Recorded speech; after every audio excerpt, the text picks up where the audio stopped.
This is an instructional video for classroom equipment that have the Epson system.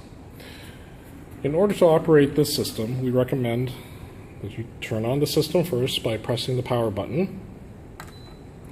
You just press it once and you would notice that the projector standby light would start flashing. At this point, we recommend that you now turn on the PC. One press. In this room, you will find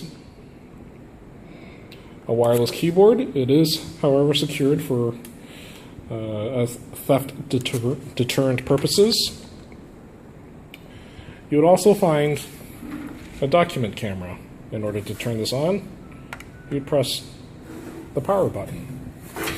If the power button does not work, do check that the power is actually connected.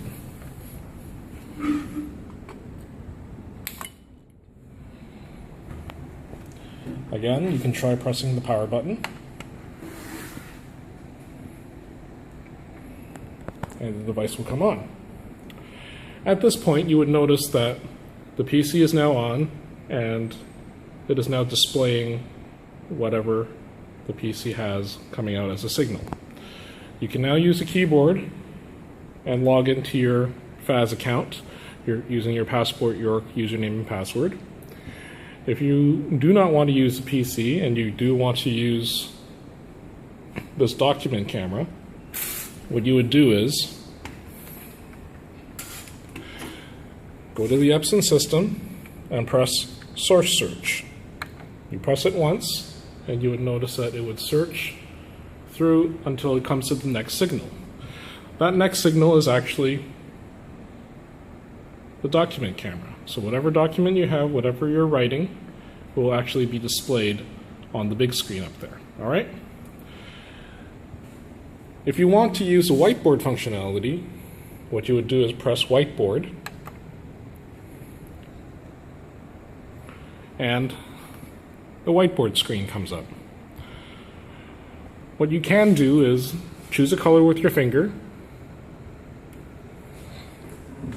and you can start writing with your finger. If you wish to use a different color, you can choose a different color, maybe even a different size.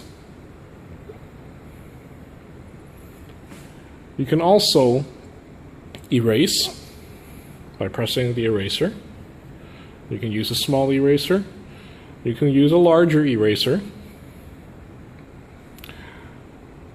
We can demo something else where we count 1, 2, and 3. And let's say that you don't want that. You want to actually go back, so you can press this back button. And you would notice there's no more 3. If you press it again, there's no more 2. If you press the other button, it would actually come back. Beyond that, if you don't need this tool screen here, you can also press this button and it'll go away. If you want it back, you press the button over here. Similarly, if you are left-handed, you can get the same functionality by pressing on this side as well, and you will have the same tools that you can use as before. Down here, the sharing functionality is currently not working. This button will get you a new whiteboard screen. This button here is to open existing files that you may have on your USB key. This is for a scanner. It is currently non-functional. Okay? Back to this, where you want to open a document, you must provide a USB key in order to open a document. So you simply plug it in, and you can use this function to select your document and open whatever your picture is or what have you. In this case, we're just going to cancel. If you wish to actually start another whiteboard, you can press that, and this would be our screen number 2. If you want to produce another screen, you would choose that option again. This is the number 3. Okay? If you want to actually duplicate what 2 had, right, we go back and we press number 2, and that brings up this screen. If you simply press this button, this actually duplicates whatever 2 had and comes up with number 4. And I can go and choose and do some more work on number 4. If I want to go back to 2, I can go back to 2, and 2 is still there. 4, and you can see what 4 had. If you want to save this, again, you do have to provide a USB key. And what you would do is press the Save button. These are the formats that you can save as: PDF, EWF, PNG. The file name by default is this. You can change that if you need to. What you do is you hit Save. Okay? In addition to that, you can also hit the Save button located right on the Epson panel. If you wish to use split screen, you can press this button here.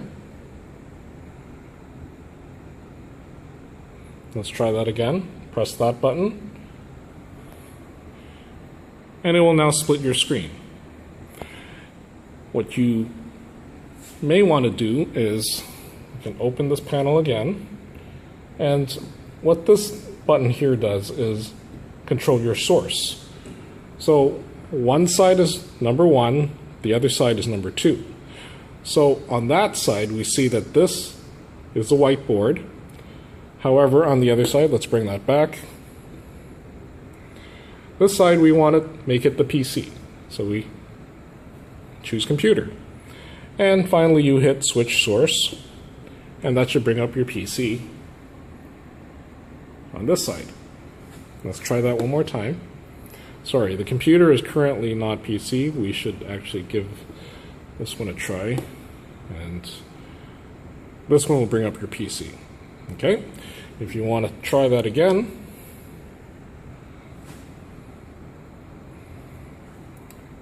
you simply press the 1 and 2. If you don't like those sources, you make a source selection by pressing that. And let's say we want to swap the places. So let's say we want the document camera on that side, and we want the whiteboard on this side. So we select that, and we hit switch source. Give it a moment, and you can see the whiteboard is to the right, and the document camera is to the left. If you don't want the split screen mode, again, you bring up the panel at the bottom, and you hit 1, 2, and that will bring you back to just a single screen. Now that you know how to operate everything, this is how you shut everything off. For your document camera, make sure you press the power button. You would notice that there's a message there asking you to press it again. So I'm going to try that one more time. Once and twice to confirm. The document camera is now off. If we hit source search to get to the computer, it will get to the computer, and you would turn off the computer as you normally would at your desk. In this case, you would shut off your computer as you normally would. And finally, once you've turned off the PC and you turn off the document camera, you can turn off the Epson system by pressing the button twice. First, it's going to ask you to confirm it, and you hit it the second time, and that's all you have to do to shut off the equipment. And that is how you operate the equipment, and that completes this video.